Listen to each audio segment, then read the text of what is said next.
Hi. നിങ്ങൾ എന്തേ കാണിക്കുന്നത്? ഒന്ന് പുറത്തു പോ, ഞാൻ ഡ്രസ് ചെയ്യട്ടെ. നിനക്ക് അവൾ അറിഞ്ഞൂടെ സ്വപ്നെ?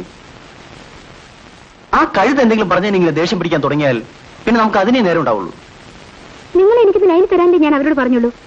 അതിന് അവർ കിടന്ന് ചാടുന്ന എന്തിനാ? അവള് പറയുന്നതൊന്നും കേൾക്കേണ്ട കാര്യം ഇപ്പൊ എനിക്കില്ല. അതൊക്കെ പണ്ട്. എത്ര പറഞ്ഞാലും അവൾക്ക് മനസ്സിലാകില്ല എന്ന് വെച്ചാൽ ഞാനൊന്ന് മിണ്ടിയാ മതി, 1000 പേര് പുറകെ വരും. എന്തിനു പറയുന്നത്? എല്ലാം മറന്ന് ഞാൻ നിങ്ങളെ സ്നേഹിച്ചു പോയി. അതുകൊണ്ടല്ലേ എന്റെ പ്രൊഡക്ഷൻ നിന്റെ പേര് തന്നെ വെച്ചത്. നിങ്ങൾ എനിക്ക് പ്രത്യേകിച്ച് പേരൊന്നും ഉണ്ടാക്കി തരണ്ട. നോക്ക് സ്വപ്ന, എനിക്കുള്ളതെല്ലാം നിനക്കുള്ളതാണ്. നിനക്ക് വേണ്ടി അവൾ ഉപേക്ഷിക്കാൻ പോലും ഞാൻ തയ്യാറാണ്. നോക്ക്, നീ ഇല്ലാതെ എനിക്ക് ജീവിക്കാൻ പോലും പറ്റില്ല.